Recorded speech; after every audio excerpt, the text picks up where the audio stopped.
survived the NFL. It's Sunday, September 18th, 2022, and this is episode 632 of F5 Live, Refreshing Technology, a proud part of the Tech Podcast Network. If it's tech, it's here.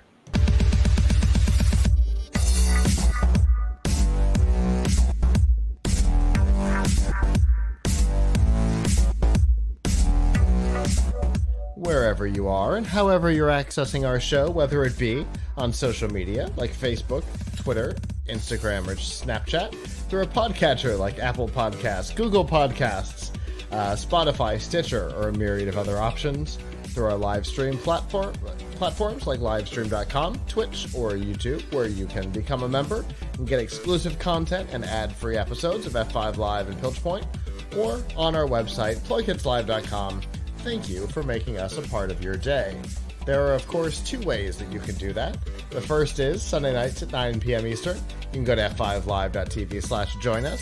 There you can chat with us in the studio, give us your feedback on the topics as we talk about them. If you're not able to join us live, that's okay. PLUGHITZlive.com/subscribe. There you'll see all of our shows, including F5 Live, The Piltch Point, PLUGHITZ Live Presents, and a whole lot more. And of course, you'll find all the ways to watch, listen, and follow along. And we are here. Yes, I'm not in the studio. I am out on the road this week, but we're testing some stuff. I want to be able to do things on the road, so this is nice. But we were off at least last week because I wasn't feeling well, so it's good to be back, Avram. How has your time been? All right, a lot of fooling around with 3D printer stuff and server stuff. Trying to figure out best ways to benchmark servers, hosting services, things like that. Oh, okay. So interesting.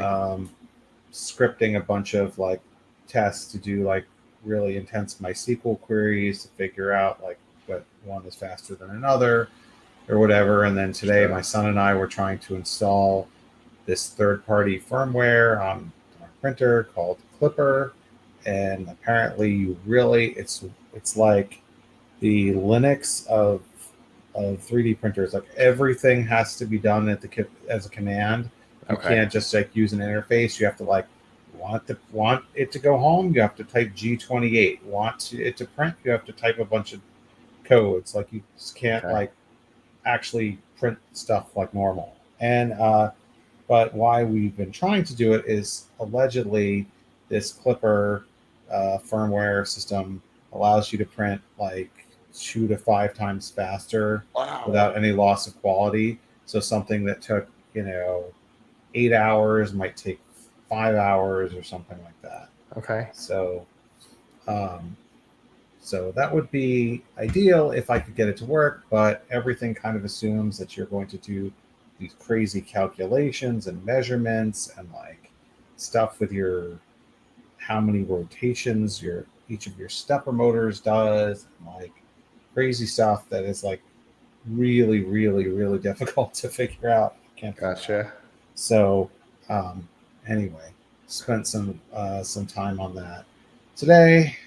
So I don't know, that kind of stuff. And of course, looking at what is coming up as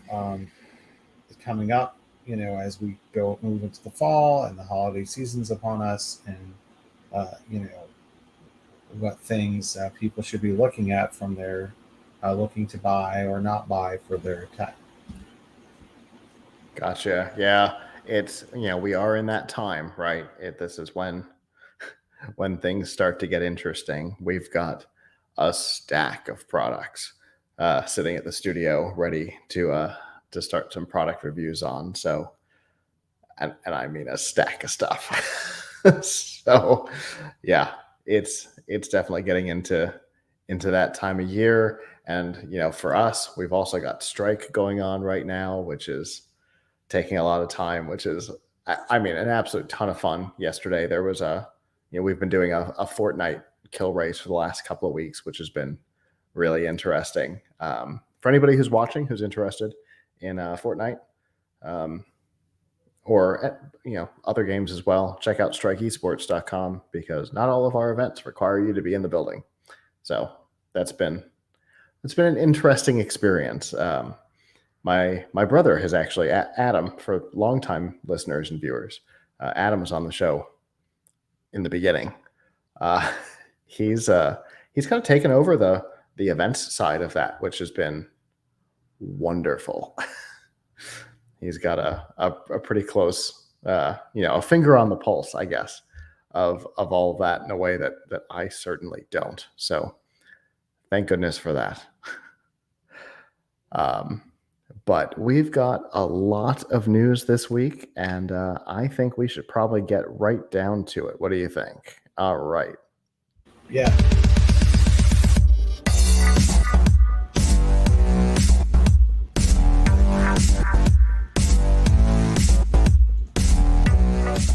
This week's Nifty Gifties on F5 Live is proudly powered by the Microsoft Store. Whether you're looking for a new laptop, a tablet, an Xbox, games, or a whole lot more, you can get them at the Microsoft Store. And remember that current students, faculty, parents, and active military can save up to 10% off almost anything.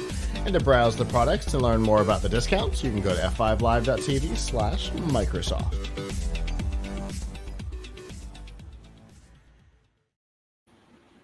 All right. This was an interesting week when it comes to video cards for two reasons. The first is that we know that the Ethereum merge has happened and miners don't need video cards the way they used to. But we also got a weird rumor that was then confirmed that EVGA was ending its relationship with Nvidia, which is huge for a couple of reasons. The first is that video cards account for, I think I saw, 80% of the company's revenue. And so to end the relationship with Nvidia, whose cards are the only ones that they've made, seems like a crazy move to me. Now, the company claims that the relationship has been strained for a while. We've heard talk about this throughout the industry for a couple of years, that perhaps that relationship was getting questionable. EVGA says that they wouldn't get final specs on the cards until way too late in a new generation's production cycle, that they weren't even getting the prices for the chips until after the prices for the cards, the MSRPs, were released publicly at announcements. And most interesting of all for me is their relationship with the Founders Edition cards, which EVGA says is essentially Nvidia competing with their partners by offering the same card for cheaper, which obviously is a challenge. Plus, they've got these floors and ceilings on what they're allowed to sell cards for. So if they really want to get out there and hard compete, they can't necessarily. If they want to make a card that's insanely through the roof, they can't necessarily because they couldn't put it in a price point above a certain place. It seems like a strained relationship, and for me it brings up two questions. One, what does the future of EVGA look like? And two, what does the future of Nvidia look like? And I know you sent me an email earlier today that you were excited to talk about this. So yeah, well, it popped up on Friday, and the way that EVGA disseminated this major business decision was very odd. 3 bulleted points on a forum post? Oh, well, maybe they did that, but actually what they did is before that, they had invited like 3 people to visit them, 2 of whom are YouTubers, Gamers Nexus and Jay's 2 Cents, and then John Petty, who is an analyst for John Petty Research. So as far as we know, those are the only 3 people that visited with them. And they gave interviews to these folks beforehand. They Mm-hmm. gave them some kind of embargo. I guess they gave them of like Friday afternoon to put up this information, but they didn't come out with a press release Yeah. or anything like that. So when I first saw the video from Gamers Nexus, I thought, well, is this like an unsubstantiated rumor? Can we run with this as fact? But then we saw like other sites coming out with, a couple other places that had also talked to them at the same time. Plus, we reached out to Nvidia for comment, and Nvidia said, well, we wish them well. They didn't say, oh, this is the first we've heard of it, or this isn't true. So we kind of got a confirmation there, but it's just really weird. Yeah. And they did it in a very, apparently did it in a very negative way. Like, they weren't just like, hey, we don't want to work with Nvidia anymore. We don't want to do graphics cards anymore. Like, obviously we're hearing this secondhand, but Gamers Nexus's video, he says that he asked the CEO whether it was a hard decision, and he said, not at all. It's much easier than working with Nvidia or something like that. Yeah. I mean, yeah. they really, they Went didn't hard. Pull a lot of punches about what they were going to do, and it sounds like they're so annoyed that they don't want to stay in the graphics card business at all. Now, it also sounds like EVGA does not want to sell itself, does not plan to go out of business, and yet it's made a decision to cut off the vast majority of its business very kind of unceremoniously, or I guess ceremony. Like, we're not telling anybody that we're doing this, except that we told a few people in interviews, but we didn't come out with some kind of big statement. And and the other thing that he was quoted as saying, the CEO was quoted as saying, was really a bit, I don't know, how can I put it, pointed.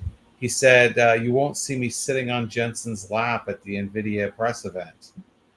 Jensen being Jensen Huang, the CEO of Nvidia. So he says he won't sit on his lap. Like, that's a little bit, sharp. You mean so? Yeah. Now, I have not given a lot of thought to how third-party graphics card vendors must feel, but this does really raise the question of whether the environment is good for them. Right. I mean, now the rumor that's going around is that they told Nvidia they're not going to be carrying the new Nvidia cards as long ago as like last April or something. So Yep. it's not. I don't think it's a response to the issues with crypto, although we could see them coming last spring also. But I don't think it's a like, it sounds like they were planning this for quite a while to get out of this business. And I mean, that's kind of messed up for the consumer, because EVGA has made some really nice cards, and it often has cards that are at a really good price. They're the cards that we have in our computers that we built for Strike. Right. So, but I mean, I see the issue that they're talking about with the company not being, if what they say is true, and we're only hearing their side of it, and not even so directly from them, about them not getting the information well enough in advance from Nvidia, and they're being constrained about what they can do to make their cards competitive, and then they have the company that makes the cards competing with them. I mean, that's all really challenging, right? It's really challenging environment to be in. I mean, it's funny though, because every time you have a company that sort of runs the platform, sort of stretch outside of running the platform, you worry about, like, are they sort of shooting themselves in the foot? But we see this everywhere, right? Like, Google started making its own phones quite a while ago, when originally Android was supposed to be something that was made mostly by third parties, right? Microsoft makes its own PCs, even though they also, so they're competing with HP, Lenovo, Dell, Acer, Asus, at the same time that they're providing them with a platform. which I would think is a little dangerous for them to do. So the Surface is the one that I mentioned specifically in the article because I remember when it came out, there was fear around exactly this, right?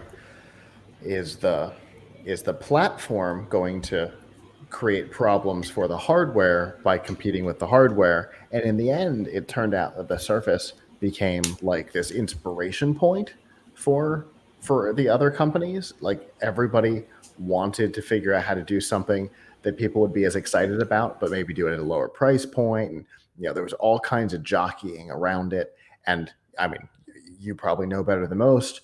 The laptop space changed wickedly when the first generation Surface came out. Mobile computing changed in a way I hadn't seen. Companies were trying all kinds of crazy things. Lenovo's got the Yoga and like all this wild stuff happened because everybody's like, oh, there is a demand for weird.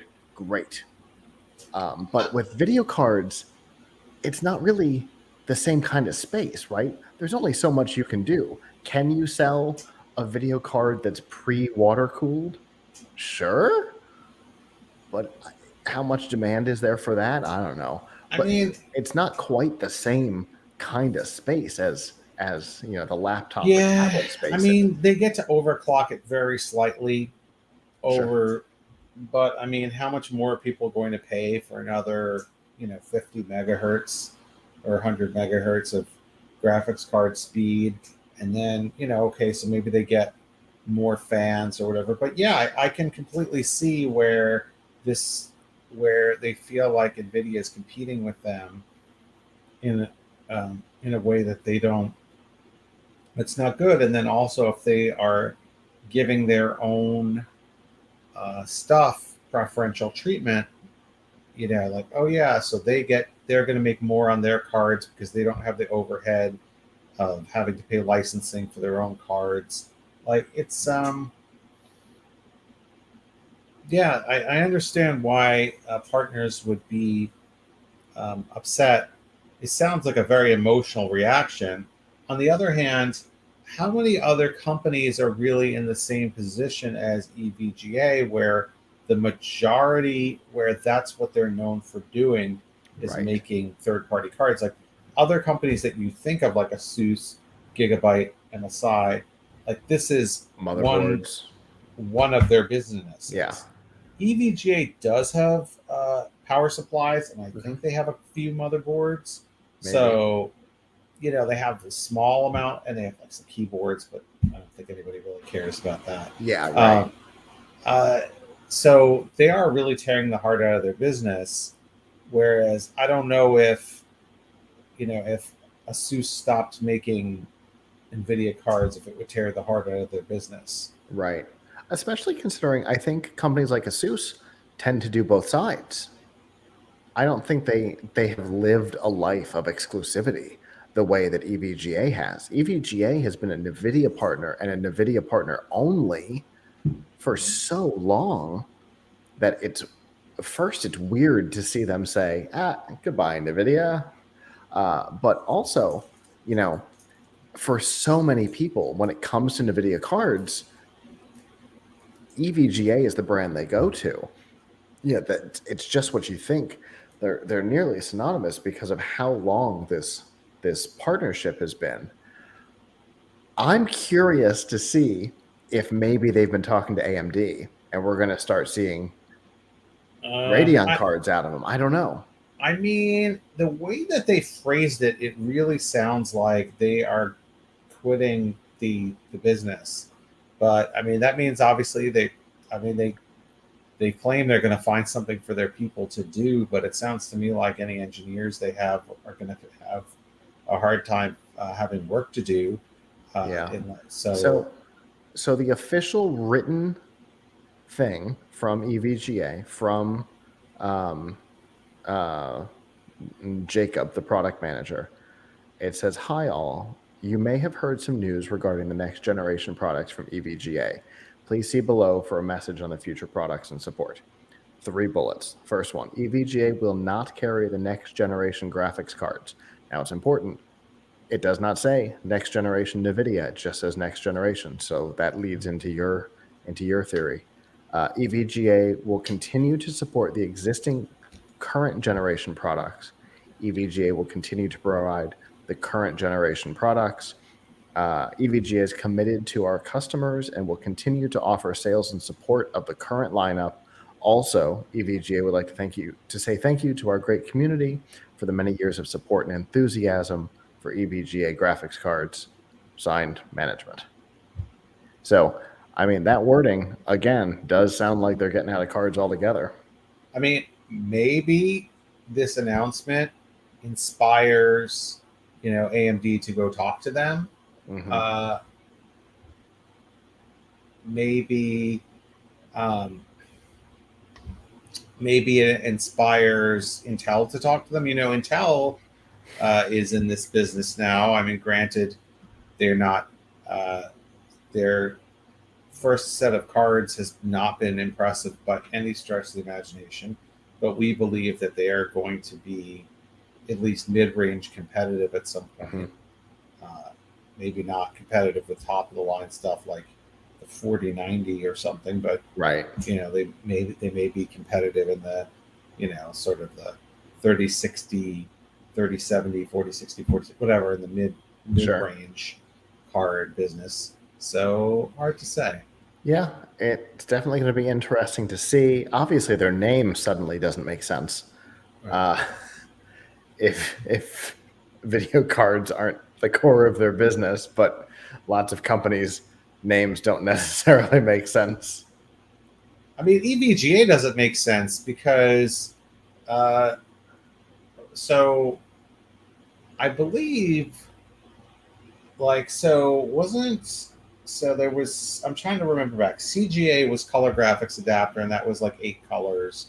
Then there was like EGA, which was like, 16 colors or something like that.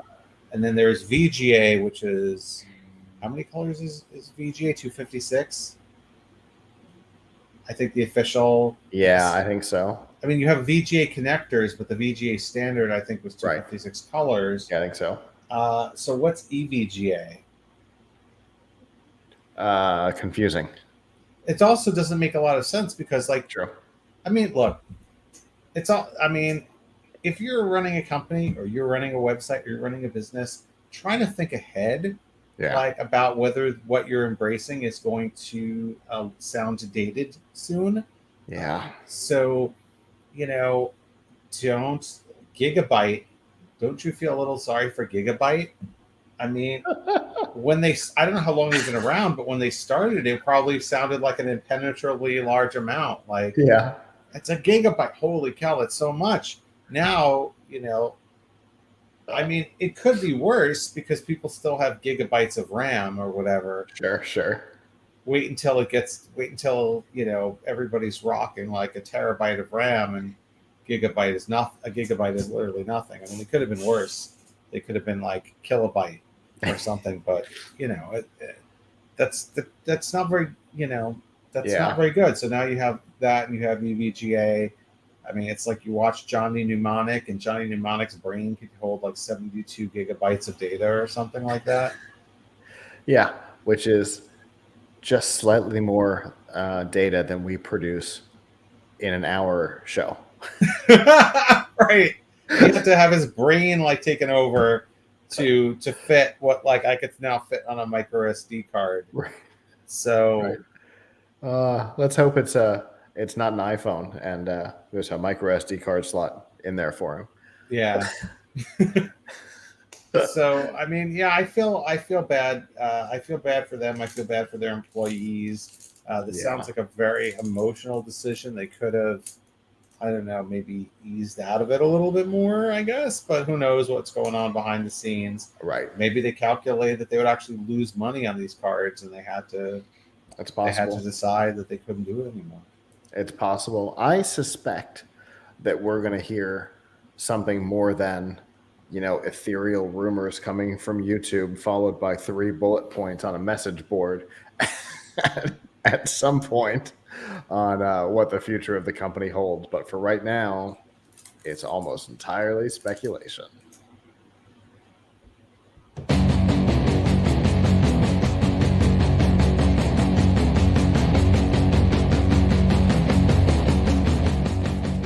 This week's Piltch Point with Avram Piltch is proudly powered by PureVPN. The best way to protect your privacy online is with PureVPN. You can hide your online activities, say goodbye to regional restrictions, and improve your streaming quality. Plus, it's available for almost all of your devices. You can get a special price and a 31-day money-back guarantee right now by going to piltchpoint.live/PureVPN.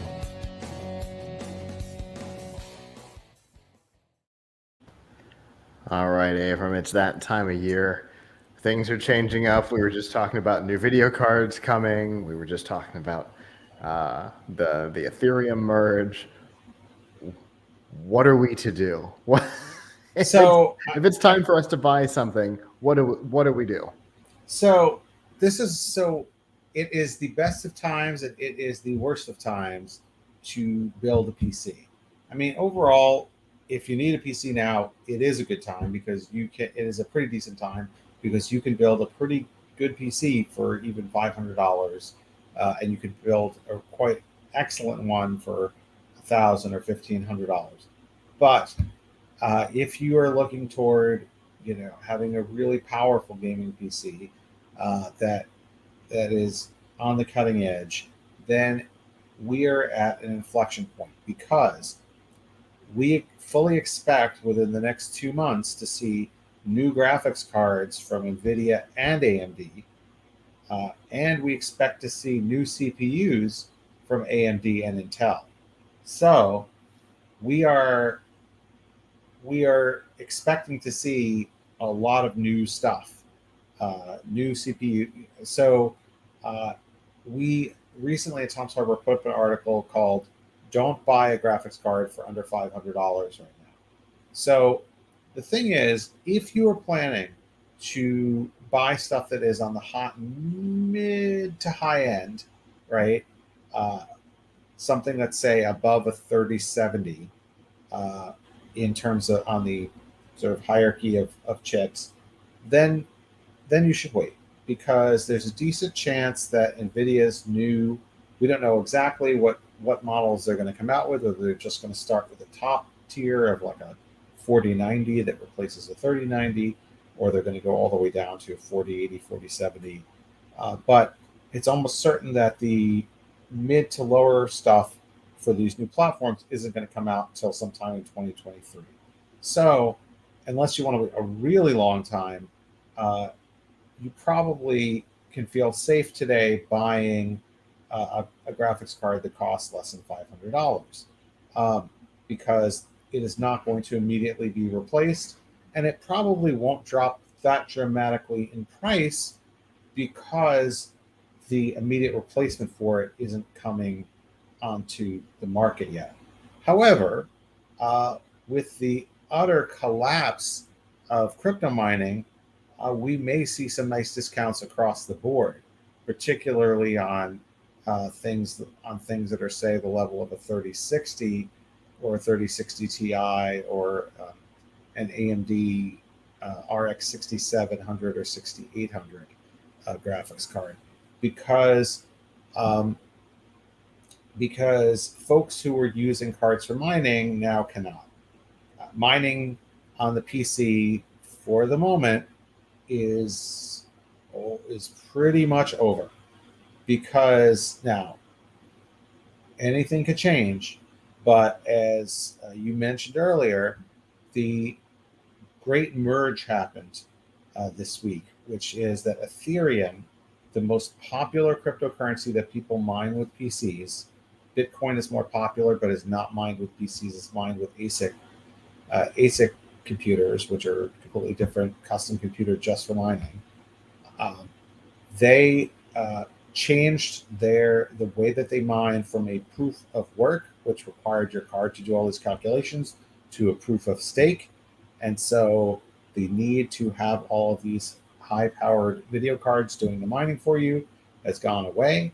If you do the calculations, which we have, it would take you 20 years to break even on a 3080 or 3090 card if you bought it today and started mining today. Granted, I doubt your card would last for 20 years of 24/7 mining anyway. But the point is, there mining on the PC, at least for now, is over, as the other uh, currencies are not nearly as popular or profitable. Although who knows, maybe with Ethereum making this change, you'll see more attention for some other coins. But whatever the case, um, this seems like a time where you can get pretty good deals on, mid to low range graphics cards. Things that are in the sort of high end are likely to be replaced. Now, what about CPUs?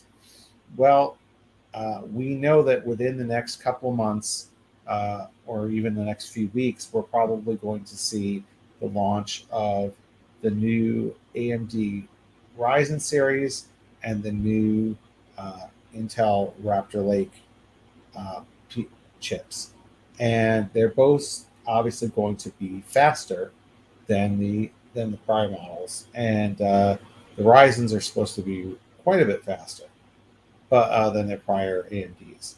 However, one thing to keep in mind is that you'll need to buy a somewhat expensive motherboard for these. Like, the AMD chips will not work in an existing AMD motherboard, so you're going to have to buy a more expensive motherboard with a more expensive chipset to get that.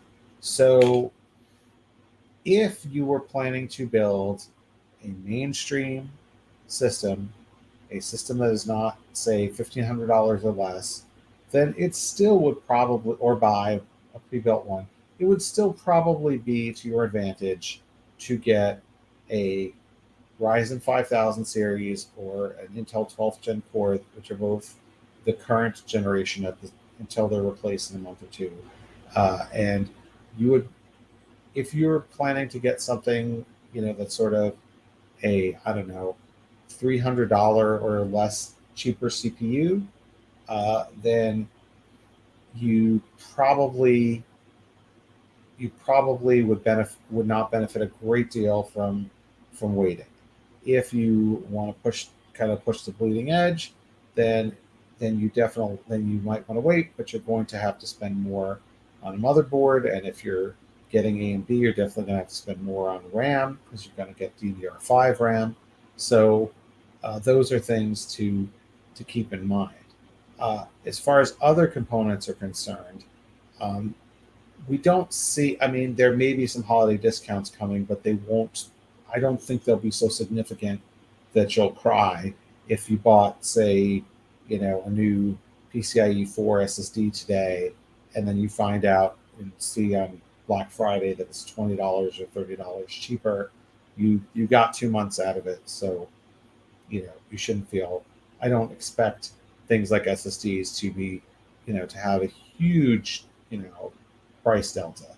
I don't expect things like cases or power supplies to have a huge price delta, and I don't really expect RAM to have a huge price delta. So I think really one has to think about the CPUs and the GPU when you're talking about components or buying a system with components in it.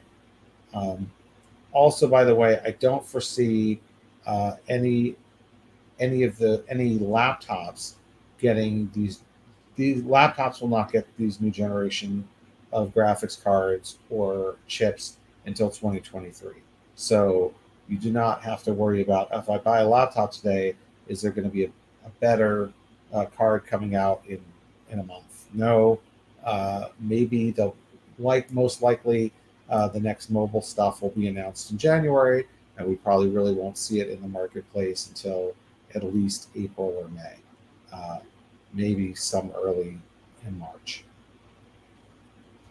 That's an important piece to keep in mind, because not everybody realizes that, the hardware for the laptops tends to be released separately from the stuff for the desktops, and the desktops always come first because, it's a safe place to test things, I think.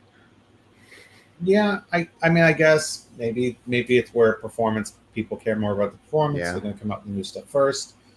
easier to swap into systems for system builders. So yeah, no question about it. I mean, I guess you could always say, I mean, the one question that you should always have when you're buying tech is, what is the cost of waiting? You know, you don't get extra months on your or years on your life because you waited to buy technology. So if if you save $20 by waiting 3 months, it might not really be worth it.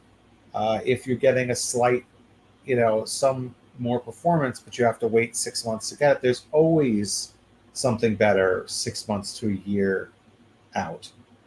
Every year, there's new CPUs these days. Every year, there's new graphics cards. So, you can wait forever. And what we're really talking about is not really brand new functionality. We're talking about things getting faster, which is great. Fast is good, but let's keep in mind that they're not, it's just going to be iteratively better than today's chip. It's not going to, per se, allow you to do something.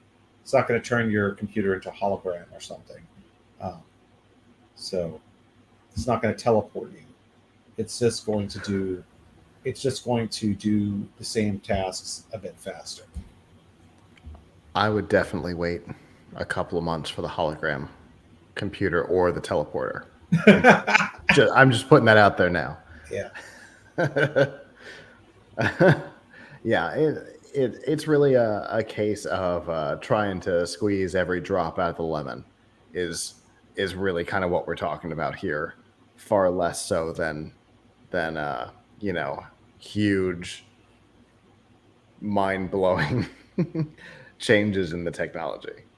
Yeah, I mean, I think you'll see things over time with software that make you say, like, oh, hey, this is worth it. Like, one thing that we really haven't seen a game take advantage of yet is direct storage, right? So with the new, with PCIe 5 SSDs, which aren't out yet, and the new AMD platform with direct storage, maybe you could see a situation where games are loading a lot faster, but right now we don't see any games that really take advantage. So yeah, makes sense. It always takes, that's the thing, right? There's hardware or platforms can get all these new features, but if they don't get taken advantage of by the software, then where's the benefit, right? It's if nobody builds software around the dynamic island on the iPhone 14 Pro, does the feature matter, right? It's all kind of the same. So yeah, direct storage, great. Are we using it? No. So hopefully we'll see some of that in the future. You said that this piece is already on the website? Yeah, well, we have a piece about not don't spend more than $500 on a graphics card. I think we'll be working this week on a broader piece about which things to wait for and which things to buy now, but in general. But I think we continue to cover these changes. I think you'll be seeing a lot of coverage from Tom's Hardware of new graphics cards and new CPUs in the weeks ahead. Yeah, it does seem like it, and I definitely look forward to it. As always, I appreciate the information, and I look forward to what we talk about next.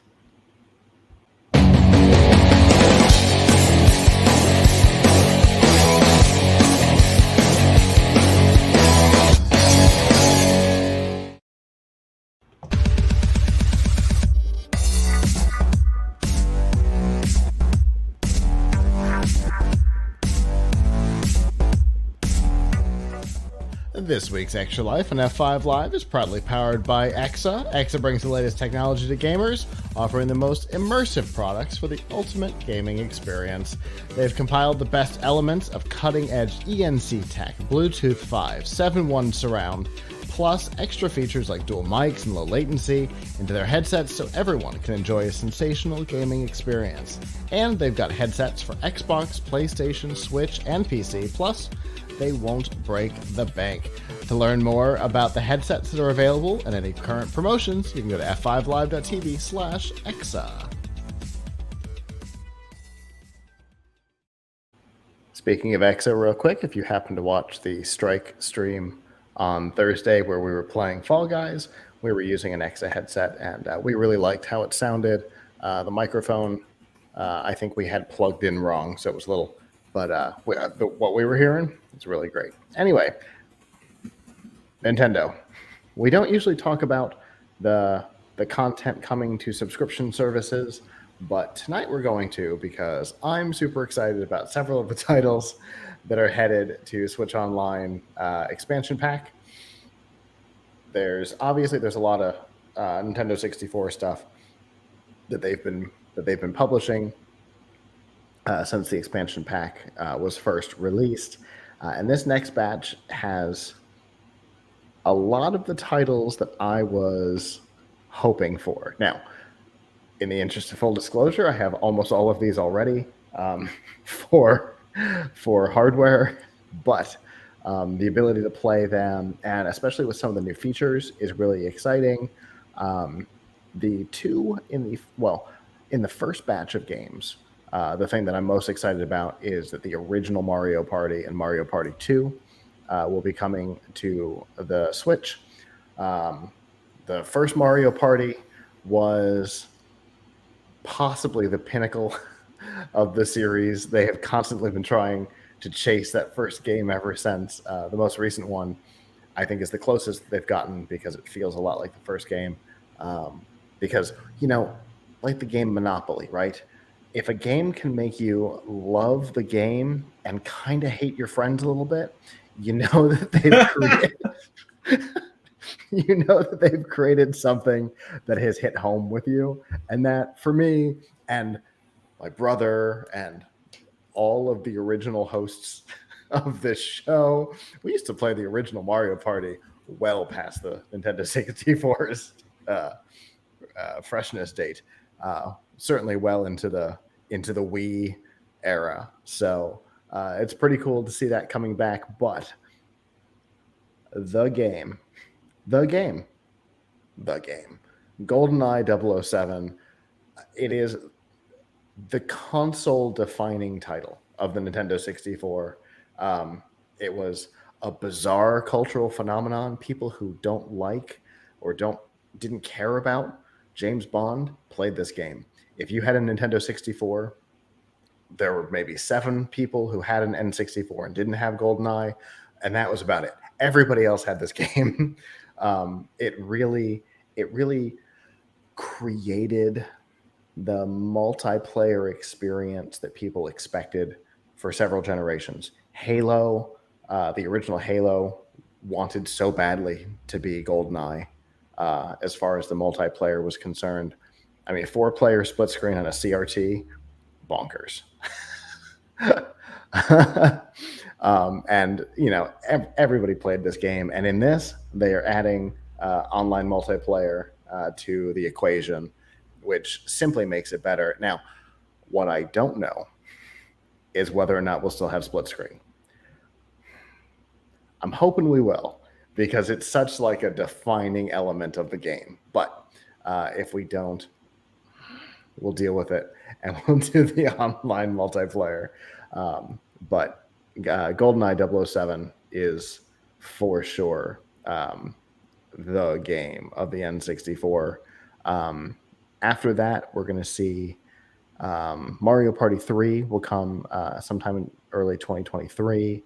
And then the first and second Pokemon Stadium titles. Obviously, the Pokemon franchise has seen a rebirth in the last couple of years between Pokemon Go and Pokemon Unite, which is a 5v5 competition game that Alante plays all the time and is a ton of fun. There's a lot more interest in Pokemon that there have been in years past, and a ton more games lately. So, going back to earlier days into the N64 totally makes sense. We've also seen titles like Skate come back and kind of revitalize that space.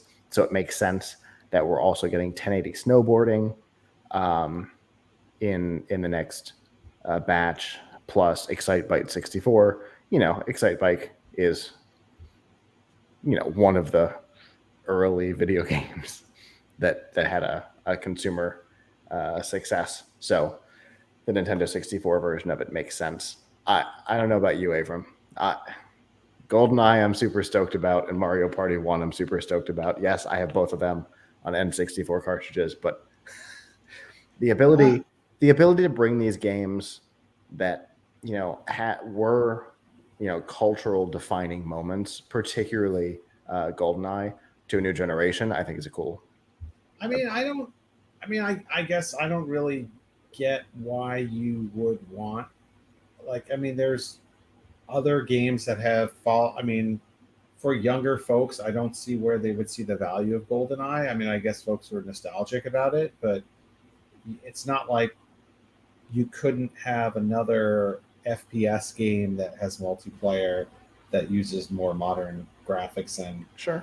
play engine and play mechanics. So, what it was good for, it was good because it was first or among the first. It's not certainly first for many gamers.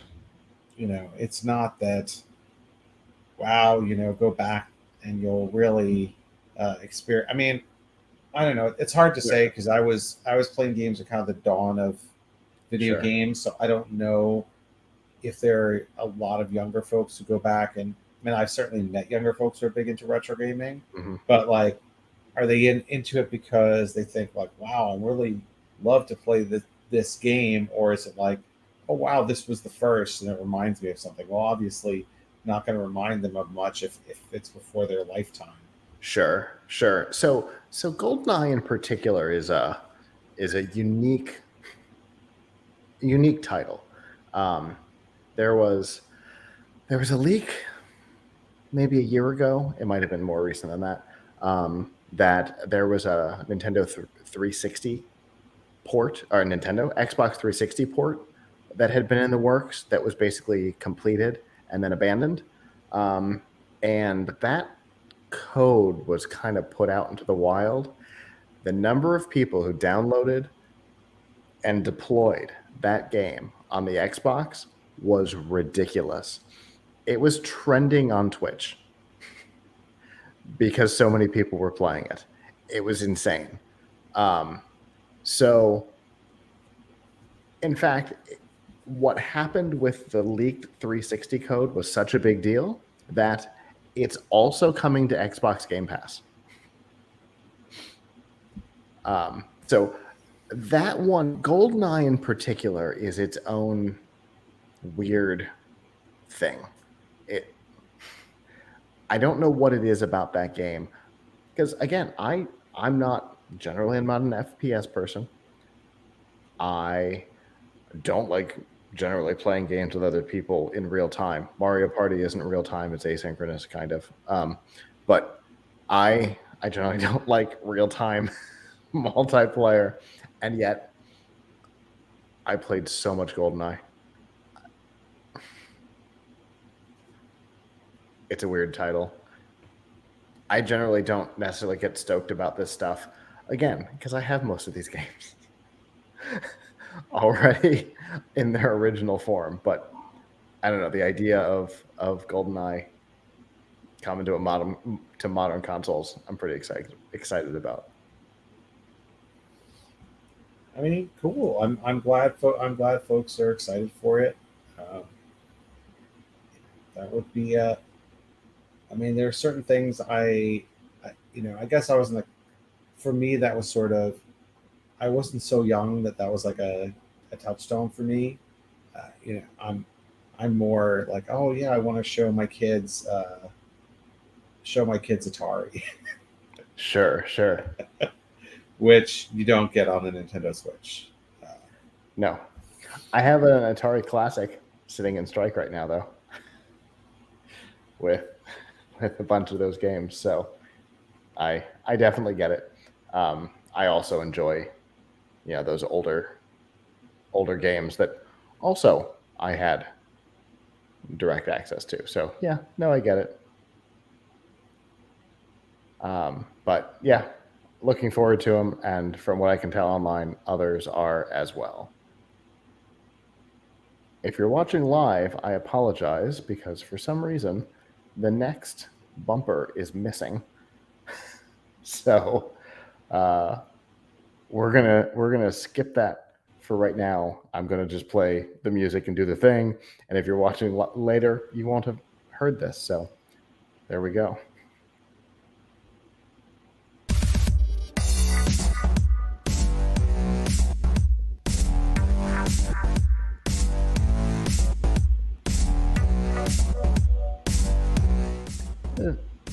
This week's news from the tubes on F5 Live is proudly powered by Malwarebytes.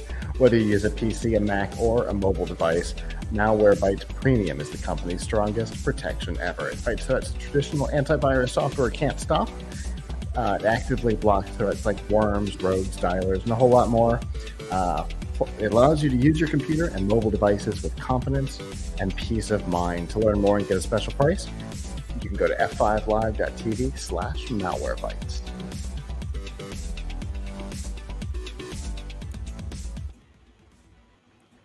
All right. So,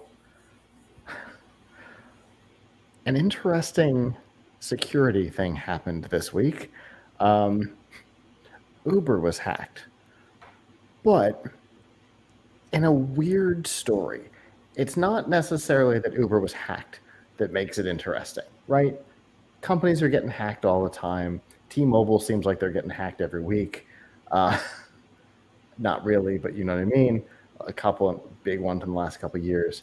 But Uber's is interesting because of exactly what happened. So an 18-year-old, let's start out by saying what we know so far is by admission from an anonymous hacker. So everything theoretically can be taken with a grain of salt except the internal details that security researchers have confirmed. So what we know about the person is all questionable. So an 18-year-old, sarcasm quotes or unknown quotes, found the WhatsApp number of an Uber employee and used that to initiate a pretty impressive phishing/social engineering attack. What they did was they put up a fake Uber admin panel login because they knew the admin panel login page. They put up a fake one and then sent the link to the WhatsApp number for this employee, who then went to the URL and put in their username and password, which was then stored by the attacker. But Uber, of course, uses multi-factor authentication. In this case, the type where it comes up and says, hey, did you authorize this? Yes or no, right? Similar to signing into, say, a Microsoft account using Microsoft Authenticator. So essentially, the attacker just kept sending these requests to the employee's phone over and over and over. And eventually the employee hit yes. Now, it could have been out of exhaustion or confusion, or in my guess, more likely they were trying to hit the back button in an app and the notification came up over top, because I think we've all accidentally hit a notification that's come up on our phone when we're trying to hit the back button in the top left corner. So we don't know how it happened, but they did approve the multi-factor authentication request. And so we're in. Once the attacker was in, they discovered a network share that had a bunch of PowerShell scripts in it. In those scripts, which were intended to automate certain admin functions, was a username and password. And so now we've got higher access into the system. But what we don't know is how far they went.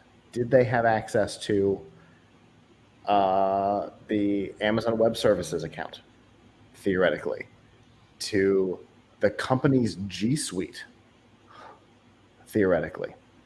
But it does not appear that any of that stuff was touched. Instead, what happened is the attacker went, using the company's VPN, went into their Slack channel and posted, let's see, what was the, I announce I am a hacker and Uber has suffered a data breach. Now, that's just one of the posts, but it's pretty upfront about who they are and what they're up to.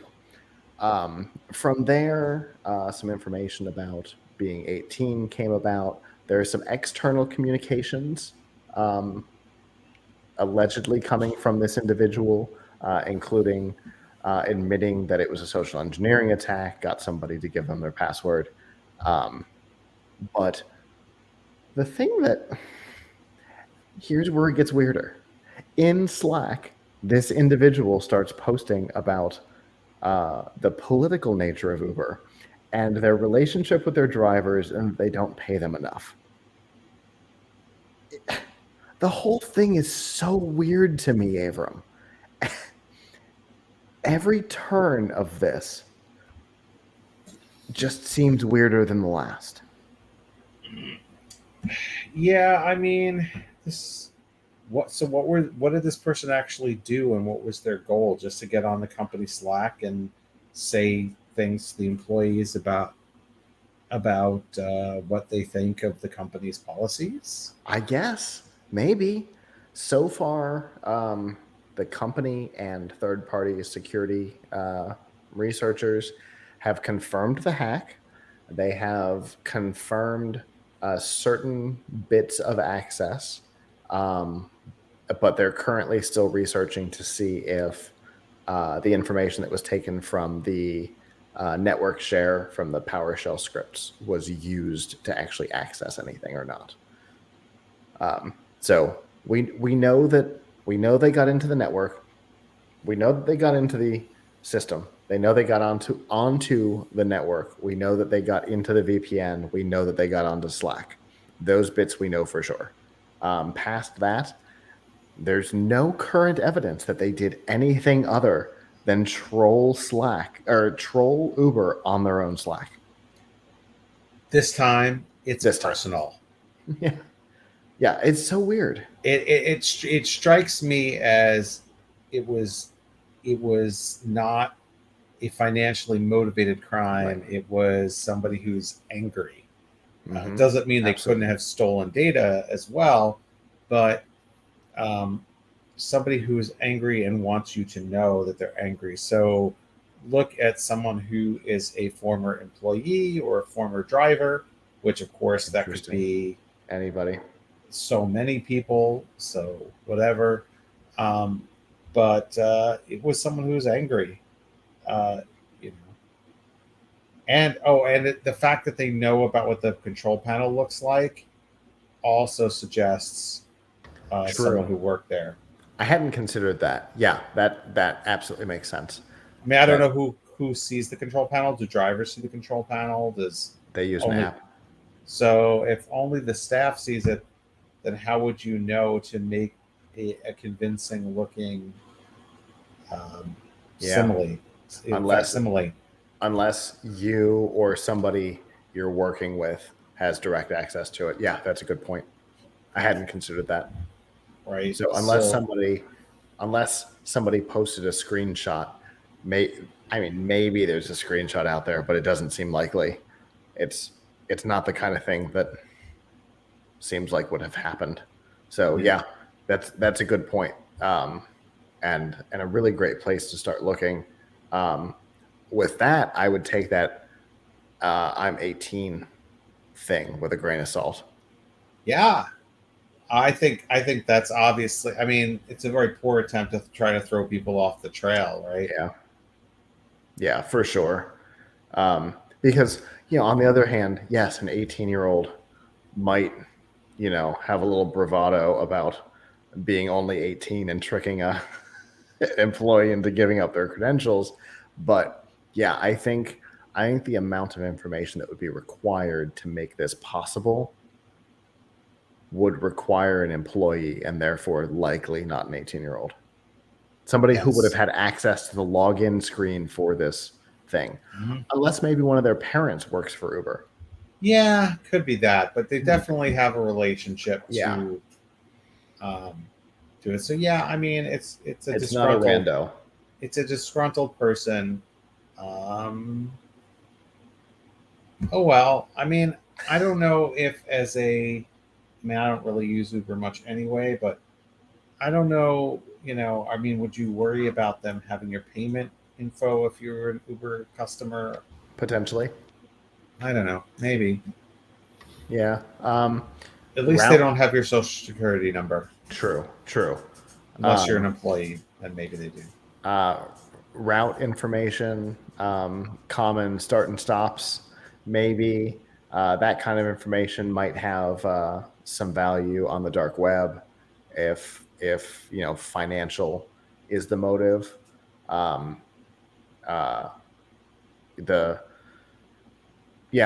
might have some value out on the dark web, but there'd have to be, like, you'd have to know how to get there, and an 18-year-old isn't going to be it. So again, that brings us to either it's possibly the child of an employee or a former employee. So yeah, it's simply just a weird and fascinating story, and they're doing their research now.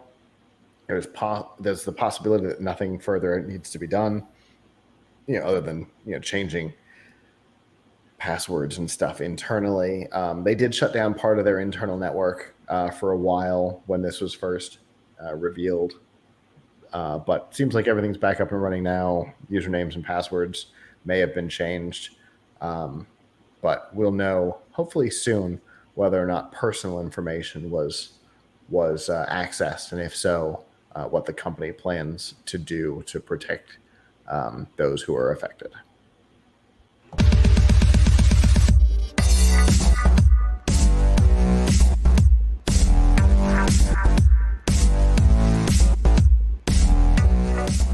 This week's DRM Not Included on F5 Live is proudly powered by Amazon Prime. You get free shipping, but there's a whole lot more. You get free music with Amazon Prime Music, free TV, movies, and documentaries with Amazon Prime Video, free games, and a free Twitch subscription with Amazon Prime Gaming, plus additional features. Right now, we've got a 30-day free trial, the ability to give it as a gift, plus links to these features and more, all in one convenient place by going to f5live.tv/prime. Speaking of Prime, we want to congratulate them on hosting a Thursday Night Football this week and not crashing. And while that doesn't seem like it would be that big of an accomplishment, in the recent industry, it is. CBS All Access, now Paramount Plus, collapsed during Super Bowl 2021. HBO Max collapsed during the premiere of House of the Dragons. Is that the name of it? Just a couple of weeks ago. And so, in reality, Amazon Prime Video being able to survive their first Thursday Night Football NFL broadcast is way more impressive than, well, certainly more impressive than the broadcast itself, but that's neither here nor there.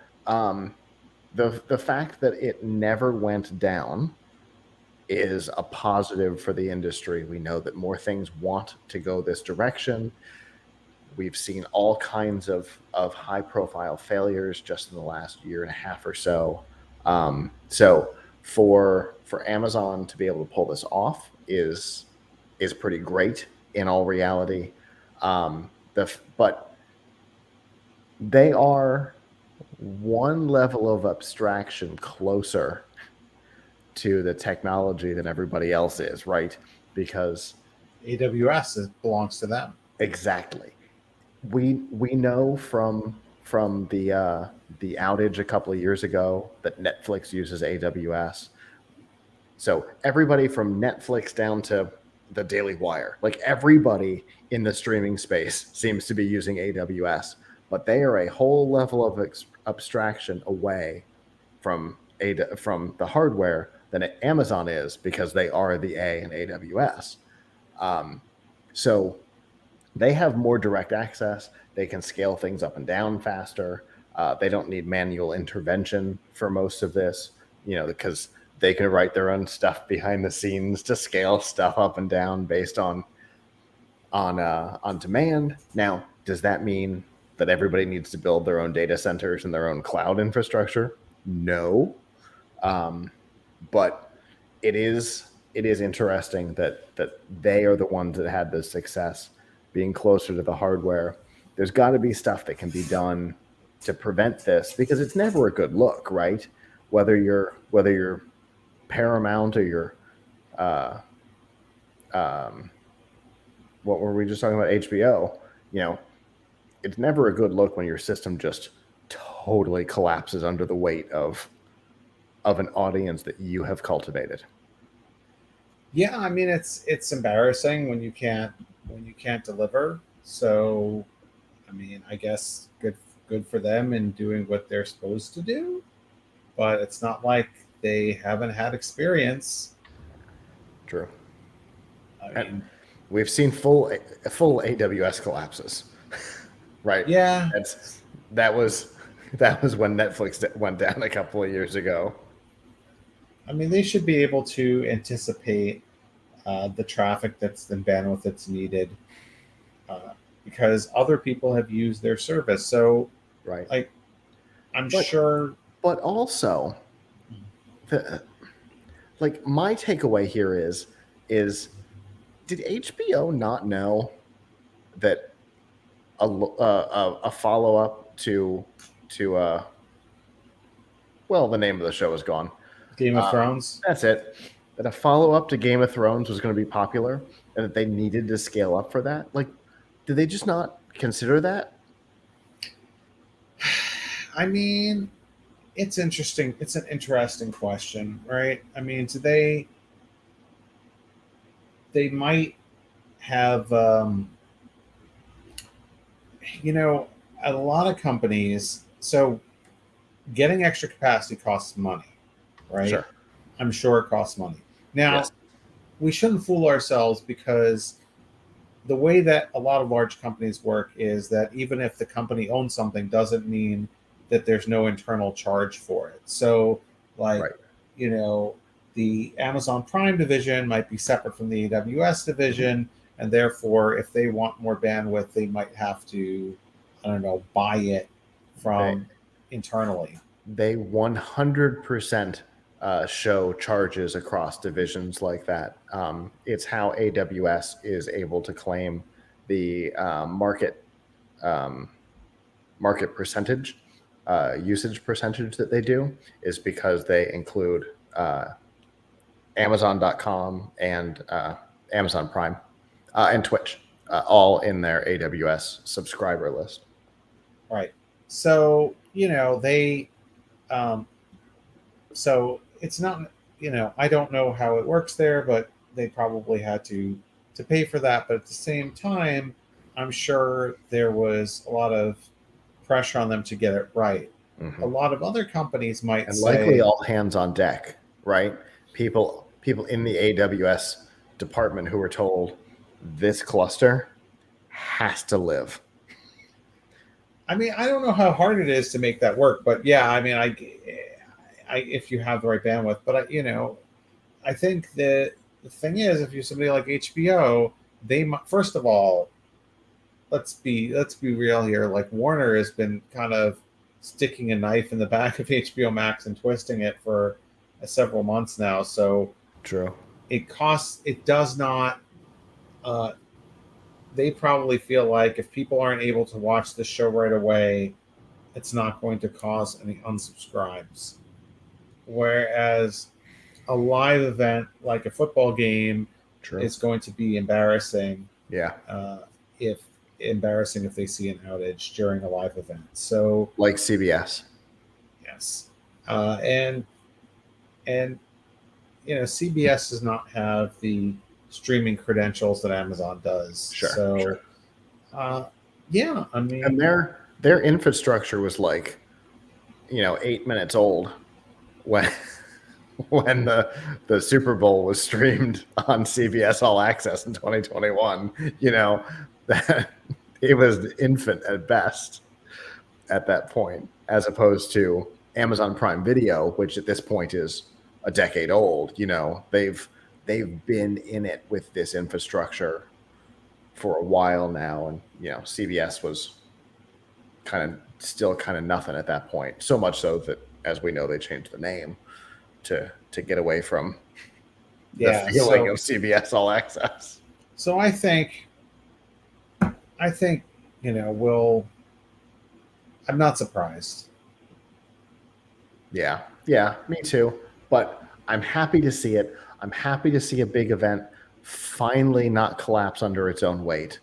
And whatever they did, whether they had all hands on deck in a data center somewhere, or they just massively upped the server capacity, or whatever they did going into it, they were prepared for it when we've seen others not. So hopefully it's a sign for the future. We've raised the bar. We've set a new standard here. Hopefully we'll see others at least get over it, right? And not belly crawl under it.